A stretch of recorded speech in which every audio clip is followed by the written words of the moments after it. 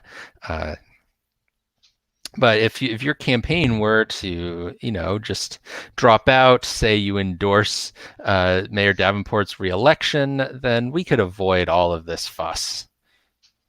We're not going to bow to your craven threats. This isn't something that'll be the end of the Alderman Whiskers campaign. We could spin this just the way that we spend everything else. Oh, you're going to have to spin real hard on this one, and the phone clicks off.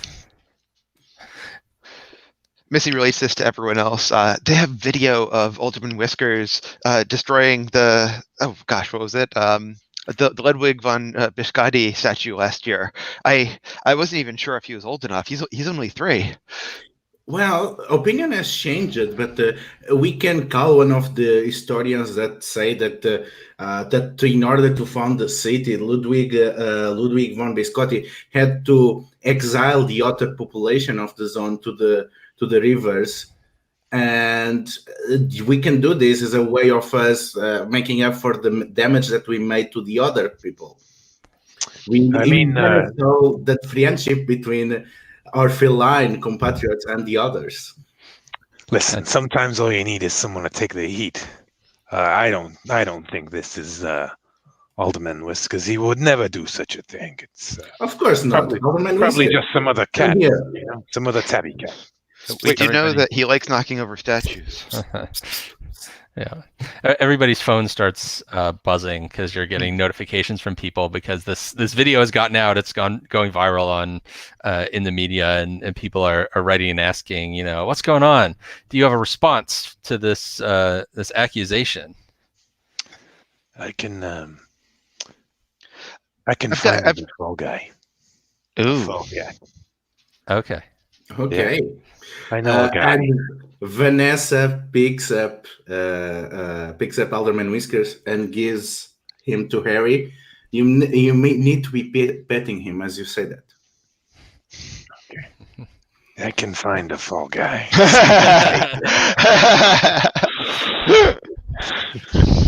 All right. Yeah. Tell us about the fall, because you're the fixer. You can do that. Tell us about the fall guy you find. So I think I ring up notorious cat lady who lives in the city, who's just got like swarms of every different kind of cat, and I find a tabby that like a proper ginger cat that looks the spitting image of Alderman Whiskers. But okay. What's this cat lady's name so we can list her in there? Is Francine Dubois. Okay. Yeah, she used to be some sort of actress, but the job's dried up and the cats came knocking. Okay. So yeah, she's gonna allow me to take one of her cats and pin all of this on, because one cat looks a lot like another on our CCTV footage, and Francine says that she'll swear that she was so embarrassed by the when little Mr. I was about to call him Mr. Ironbrew, but you guys don't have that outside of Britain. I know what it is. It's fine.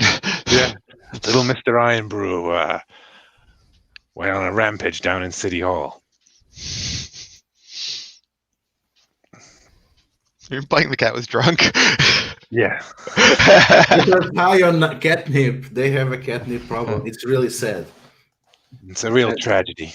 Yeah, and then they turn to cat burglary to pay for the catnip. Mm-hmm. Okay, yeah, and the thing we call our own press conference, and we put these two cats next to each other while we play the footage, and we kind of ask and we say, citizens of Nova Biscotti, judge for yourself. Which cat do you think it really is in that security footage? Do you really think that it's Mayor Whiskers, or do you think that it's, this cat that was shamefully hiding in Francine Dubois' collection of cats, hoping that we would never find him and never have him answer for his crimes. You can see with your own eyes which cat it really is. I think they actually look exactly alike. Like we're even slightly confused which one is which, and we've been working with yeah. Alderman Whiskers for months. Yeah, who knows which cat we end up walking away with, right? Exactly. And I guess this is when, after showing the photos, Vanessa comes in and says, "This is why Alderman Whisker's campaign proposes very intensive justice reforms so that young criminal tabbies don't fall through the cracks. We need to rehabilitate them so that disasters like this never happen and that no innocent cats are blamed for the sins of criminals and that criminals get a chance to redeem themselves." I mean, anyone got anything they want to add to that? Because I think this is a good way to call the scene. Should we roll as well, perhaps? Yeah. If somebody wants to make this something that's gonna boost us in the polls, you can. All right, I've got a move done. Oh, you got one, Widow? Go ahead. I actually have. As Vanessa is saying this, she then grabs one of the cats, and it's the wrong cat that she grabs, and only halfway people kill, and then she comes back and actually grabs the other cat. Mm-hmm. So embarrassing herself in the process. So that will be 66s. Yep. Okay, you got some 6s in there. Okay, yeah, I got some 6s. Okay, so we do get bumped up in the polls. Yeah, I think people probably recognize what a sleazy move this was by Mayor Davenport's campaign to try to frame Alderman Whiskers for this terrible, terrible crime. He thinks that all cats look alike. What a monster. Exactly. So that's a good place to call the scene. So we each get to award some dice. I'm going to give mine to Vanessa for a good job in sorting out which cat is which, because I think Jonathan was genuinely confused between the two of them.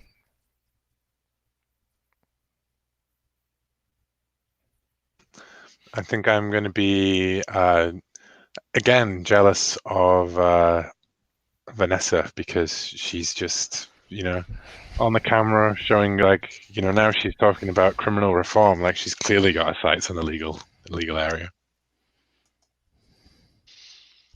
Missy was jealous of Harry because Harry did the excellent job of appearing on screen with our constituent and finding the fall guy. Like pretty much the whole plan was orchestrated by them, and that's the kind of movement that I think Alderman Whiskers is going to pay attention to when it comes to assigning the new chief of police. Yeah, Vanessa is jealous of Harry because he got to find the foul cat and look so good with Alderman Whiskers. It's just hard not to be jealous of such competence, just such presence. Cool. All right, so we're now on to our next scene. So Will, frame a scene for us.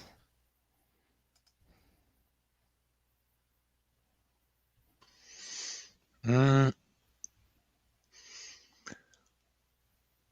think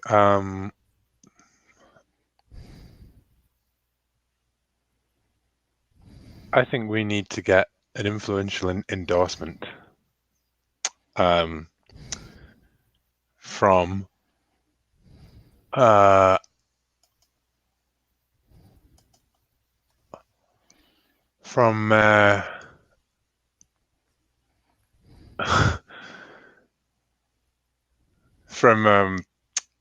from the previous owner of Mayor Cinnamon, who was the guinea pig that reformed the city after the the corruption of the Fluffykins in the early 90s. Mayor Cinnamon, brought a spice and a sweetness to the city that still remains to this day. And a word from his loving owner, who was a little girl at the time, named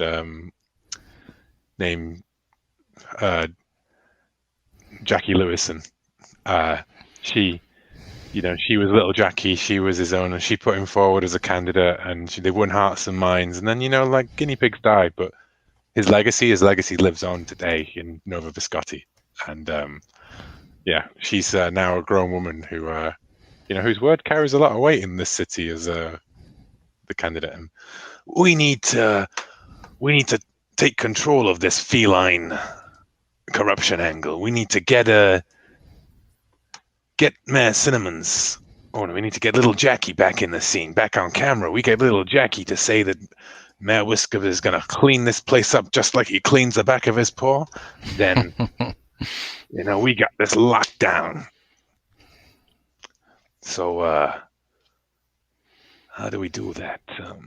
I think that maybe this scene is sitting in Jackie's receiving room, as she is in a fine, like townhouse, like befitting the legacy of a mayor, of a great man, great guinea pig who cleaned this crooked town up.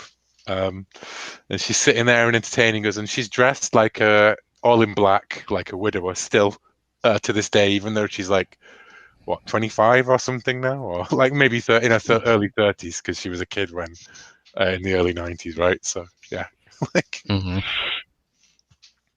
And I think she's there with Mayor Cinnamon's great grandchildren, all 75 of them. Yeah. I think we'll be talking great at this point. Yes. Yes. Yeah. The legacy of Mayor Cinnamon.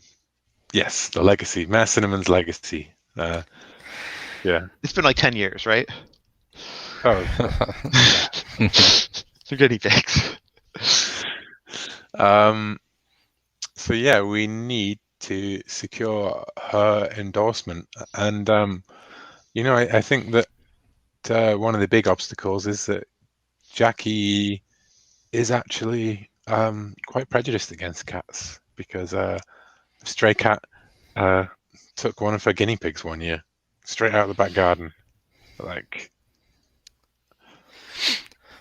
So I think as she's expressing this reservation, that Jonathan looks in his briefcase and he pulls out a study to show her, and he says, well, actually, according to research done by Chen Schwartz and Edringhausen in 2008, dogs are actually a much larger predator of guinea pigs than cats are. They compiled data on guinea pig deaths from 1972 up through 2006, which is the last year that they had data for at the time, and created a statistical model that weighted different factors, and they found that there was actually a 50% greater predation of guinea pigs by dogs than by cats. And so if you're really thinking about having a cat as mayor versus having a human mayor, who granted doesn't eat any guinea pigs himself, but who did appoint a dog as head of the police force, I feel like you're being a little short-sighted in your feelings about your endorsement in the mayoral race. May I see that please, sir? Oh yeah, of course. I hand over the printout. She's reading it, and she goes pale for a second, and she rings a little bell, and the servant comes in, like a butler type, and she goes, Charles, please contact Mr. Barkington and tell him I will not be entertaining him this afternoon. Guys, where is Alderman Whiskers? Can I suggest that you you whisper that like to someone rather than announce it, because I can see a place where nobody's watching the cat who has eaten something that is not for Kitty. Yes, I recommend that. And I think while Jackie is engaged in conversation with Jonathan, like engaged in this deep policy discussion, like, oh God, he's got one of the pigs. Oh God. Quickly, Missy, put it in your handbag. Put it in your handbag. Missy takes the half-devoured guinea pig and shoves it quickly in her handbag and covers it up with papers. I think this might be something you'd need to roll for, because you're trying to get the cat to let you have that guinea pig. Okay. They would probably prefer to eat. Can I roll for it? Because I got sure. You can roll for it if you want. Yeah, whoever is yeah, Harry's distracting the cat and getting it over, and we're going to palm it off into Missy. Missy's going to dispose of the body while we continue our thing. So I will roll 6, and I don't. Well, I rolled 4 of my dice by accident, but I got 2 6s on those 4 of the dice. So okay, so no point in rolling the doesn't other matter 2. what the other 2 were. All right. Yeah. So tell us how this makes Alderman Whiskers go up in the polls. I think that the reality is that Jackie doesn't notice that this guinea pig's gone, because she's got dozens and dozens of them, and they all look exactly the same, right? Like the cinnamon lime breeds true, and they're all exactly the same as Mayor Cinnamon was. And I think that Jackie comes out in public saying that, I can hear Cinnamon squeaking to me down through the ages, and he's telling me that Alderman Whiskers is a good cat, a clean cat, a cat who's going to keep this city free of exactly the kind of corruption that my dear little squeaker ran out of he cleaned his hutch. He made new hay. He laid new hay that we all stand in today. And there is no way that Mr. Whiskers will ever soil that hay. He brings his own litter tray. The dogs, no, dogs need you to pick up after them.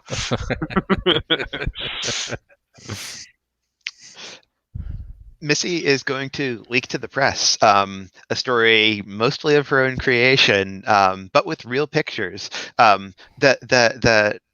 hidden grave behind Chief Barkington's doghouse was discovered, and the half-eaten corpse of a political assassination, that being Sunflower, was found in the hidden grave behind Chief Barkington. This is clearly a political assassination. No big deal. Just framing our political opponents for murder. That's Okay. Sunflower gave his life for this cause. All right. Yes. Does that about wrap up our scene? That was Will's scene, right? Yep. Okay. So, is there anything else you'd like to have happen here, or are we? No, we're good, I think. Okay. So I am going to award a die to. I'm gonna award a die to Missy for that brilliant cover-up of what could have been a career-ending, campaign-ending incident. I think I'm going to award a die to Missy as well for. I think Harry's feeling like his toes are being stepped on with, evidence being planted and that kind of thing. That's supposed to be my job. You're the dirty cop.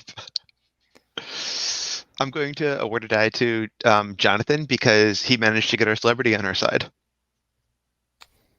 Yeah, I'm going to be jealous of Missy because that was ruthless, and I mixed of afraid and jealous. It's like, oh, this is insanely bloodthirsty. Oh my god, I don't want to mess with her. Okay. So, Kirk, frame a scene for us? Yeah, I've got a good idea. Right. Mayor Davenport is holding a promotional press conference at the 35th annual water gun fight in Nova Biscotti, and we feel like this is too strong or too big an opportunity for us to not show up. So we're bringing Alderman Whiskers to the 35th annual water gun fight. Okay.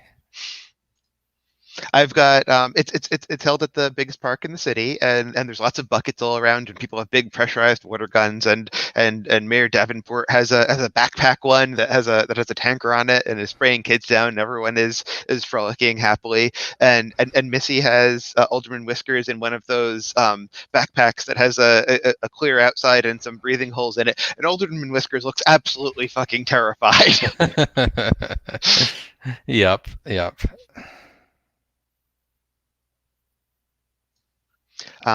If nobody else has stuff to add, I'll keep going. Missy is standing in front of Missy is in front of the cameras with Alderman Whiskers in the papoose saying Alderman Whiskers doesn't feel great about water guns, but he supports our community, and he knows that things that other people are interested in don't necessarily have to be things that he's interested in, and he can still support them. I think there's some people that come walking up wearing Davenport for Mayor shirts, and they all have their super soakers with them, and they kind of stand around us and they say, "Oh, does Mayor Whiskers want to come out and play?" Mayor Whiskers thrashes and hisses at these people. And one of them actually, sort of butts in on the reporter and says, "I don't think Mayor Whiskers or Alderman Whiskers looks like he really supports our community traditions. I think that if he wanted to really show that he was, a legitimate candidate here, he should do like Alderman Davenport and run the squirt gauntlet." And the volunteer points over to a place where there's like a slip and slide, plastic thing laid out, and there are people on either side of it with squirt guns, and Mayor Davenport is there in his full suit but with bare feet, and someone counts down, 3, 2, 1, go, and he goes running down this plastic thing, kind of slipping on it, and people are squirting him with a squirt gun as he goes until he gets to the end and like rings this bell that's at the other end, and then he stands up, and his suit is soaking wet, and I'm imagining he's got like a comb over, but now it's like wet and hanging down the wrong side of his head, but he raises his fists and gives high fives to all the people there, and so the volunteer says, I couldn't vote for someone for mayor if they couldn't participate in the water gun fight of our community. Missy puts down the papoose and puts it on the ground, which is a really big relief because Alderman Whiskers was thrashing like hell, and walks off with the members of Davenport's press staff that were questioning her, talking about how it's discrimination to fault Alderman Whiskers for not participating in a water gun fight, considering he doesn't have thumbs. I mean, I was wondering if we would somehow convince Alderman Whiskers to participate in a water fight. Well, that's why somebody with some dice can roll for that. I know, but the person with 8 dice just walked away with the rest of the crowd. All right. I mean, I'm happy to spend my dice and roll with a 3. Well, I've got 4. Why don't you get another die if you say correctly identify the missing location of our dear mayor.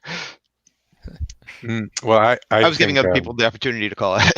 No, I thought we maybe have a scene without, but I was thinking that maybe like the way to get Mr. Whiskers involved in a water fight is to basically like hold him with a gun. Like you hold the gun and you hold Mr. Whiskers there and you run around. And like the embarrassing thing is that every time he gets wet, he scratches you. Oh, that is a much better plan than anything I came up with. That is good. Oh, that's so good. I think you should do that though. Yeah. Well, if Jonathan's willing to do that, then I guess I'll do that. Yeah. Yeah. So I'll pick up Alderman Whiskers, who is squirming and like wide-eyed with panic, and I get a squirt gun and I put it next to his little paw, and we start running around with that. So I'm gonna roll 5 dice here. Clear the room.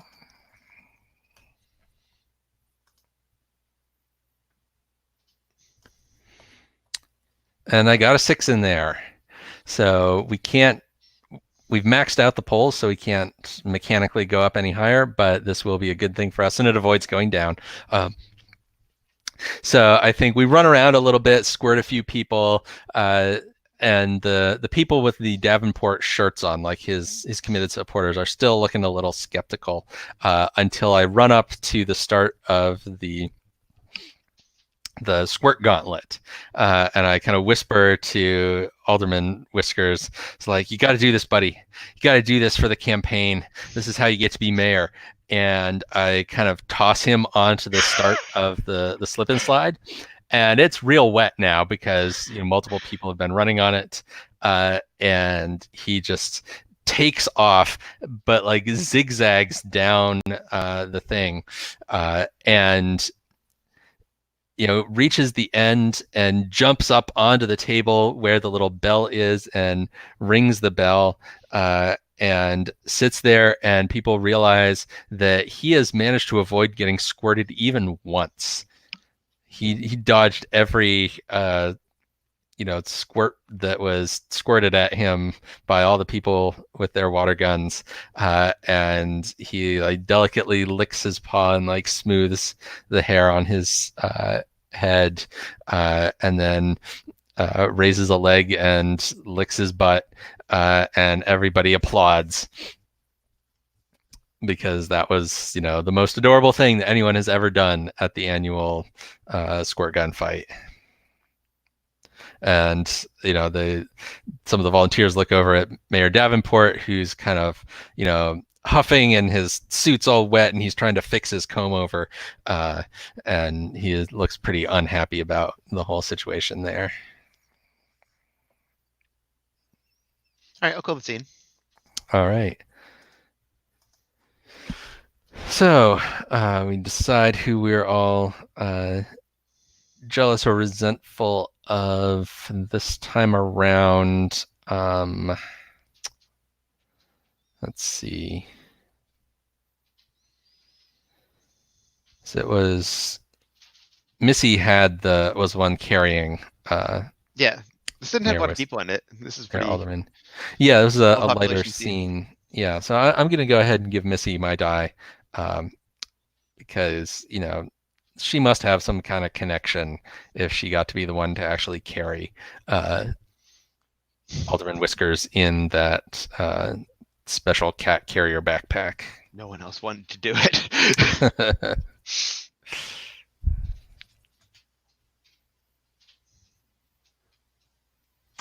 I mean, I think I'll give mine to Jonathan, just because he was there when he helped Mr. Whiskers like do that astounding piece of political theatre. Like anybody who stands that close to glory is going to get covered in it. Okay. Yeah, I'm giving it to Jonathan too, because Jonathan managed to properly corral Alderman Whiskers into running the gauntlet, and Missy couldn't do that. Missy couldn't even keep him from not peeing in the cat carrier. Yeah, Vanessa is jealous of Jonathan because he got to have so much fun. We were here in the back working so hard, and he got so much fun. And he was so good at it.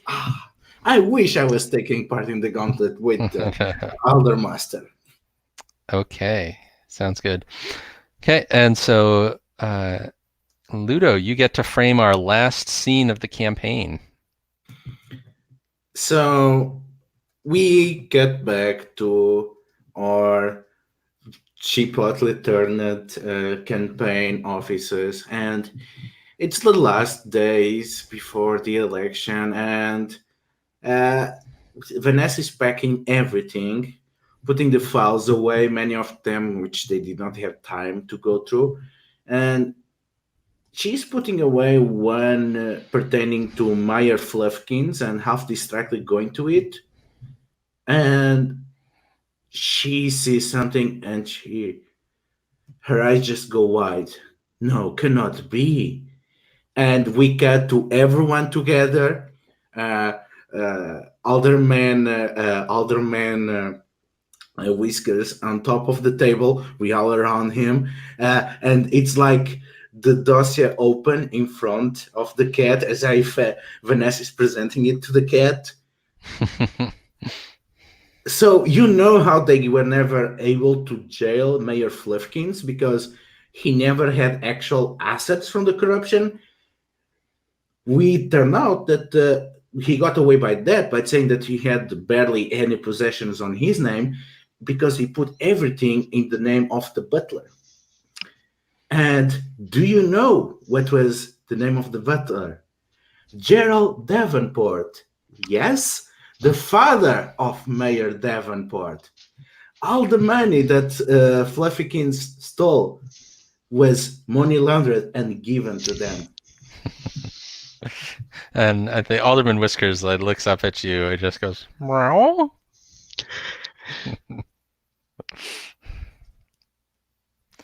Ludo, you're muted. Yes, Alderman, exactly. We can use these to pin all the corruption on Fluffykins that he has used it against you so unfairly because he knows it is damaging, and we can pin that on them. This is dynamite. This is brilliant. We can take down the whole thing. But we need to rush. We don't have many days to get this out to before we can no longer campaign. We need to get who you know that has this reach. I mean, I'm not sure if we should let this go, guys. This is a negative smear campaign sort of tactic, and we're already doing really good in the polls. I'm afraid that anything we do will backfire on us at this point. Well, maybe there's an anonymous tip, and I can get my guy down at. I could get my guy down in the First Street Bank to maybe dig up some of those old receipts and pass them along to someone. Yeah, there was actually a study that was done on this, on the accuracy of the polls by Jeffries and Lee in 1992, and they found that polls late in the campaign like this that show one candidate way ahead are often inaccurate. And so I'm not so sure that we can just kind of, coast to victory here. We need to keep fighting. Well, where's Alderman Whiskers? Uh-oh. Alderman Whiskers took the most important of the incriminating documents and ran away with it and jumped up into the air ducts. No! And Vanessa grabs the broom and starts sitting on the top of the air duct. Alderman! Bad Alderman! Get out! Missy gets the catnip and holds it at the end of the air duct, and Alderman walks out of the air duct and leaves the paper there.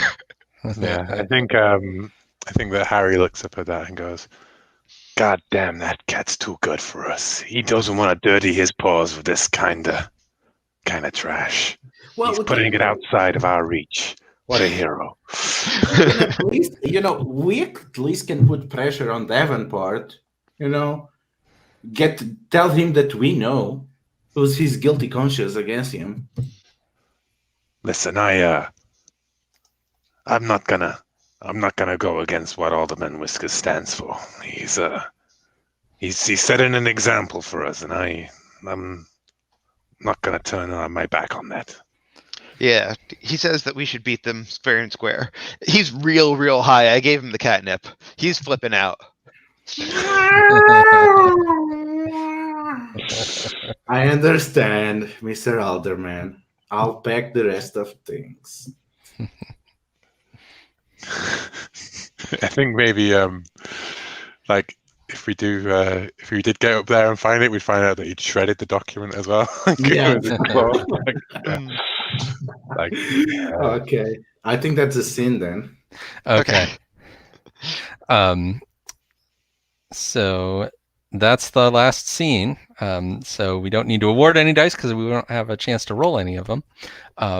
But now we get to roll to see who wins our election. And so we're going to roll 9 dice because we're at the top of the polls here. Who would like to do the honors?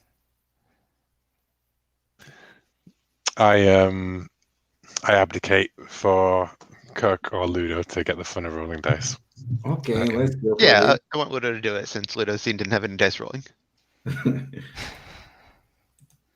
So, oh shit! Oh jeez! Oh man! 9 dice and no 6s. Oh, it's a hardcore 20%. Oh wow! That's the first time that's happened. So how did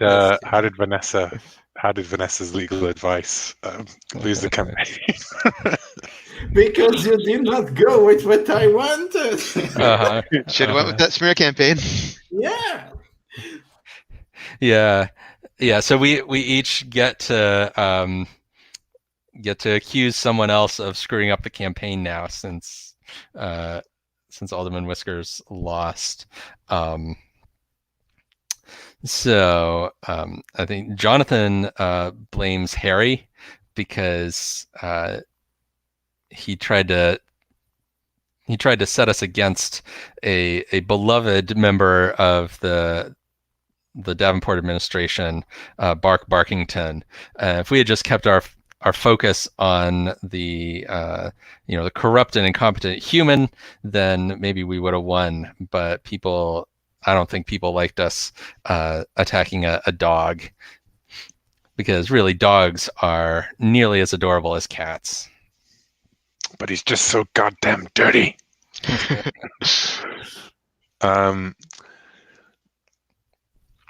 I think that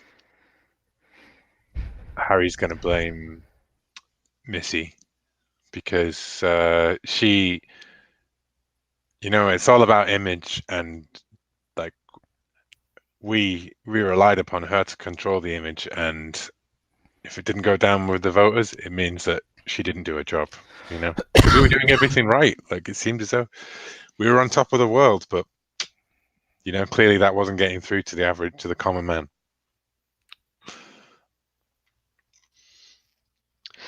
Missy blames Vanessa because the public just doesn't respond well to all these legalese things and all these technicalities. And the one time that Vanessa really could have pushed it to run that smear and change the optics, Vanessa was okay with going with the rest of the crowd and saying that we should believe in what Alderman believes. Vanessa blames Missy because Missy was so ruthless. But when Vanessa had secured something that could deal real damage, Missy was suddenly, oh no, we made a clean campaign. We can do it clean. We can punch above the chest. But in the end, because she will have to give credit to Vanessa for doing a good job, she just decided not to do it. That was really petty and cost us the campaign. Okay. And so then the last thing, we each give a brief epilogue about our life after this campaign. So none of us are working in Alderman Whiskers' administration as mayor. So I think that Jonathan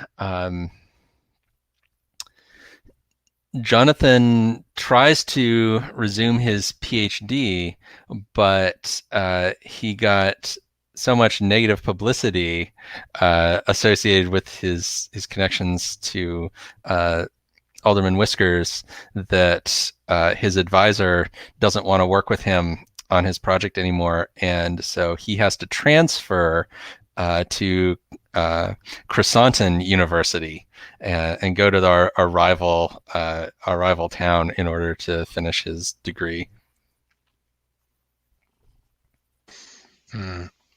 I think that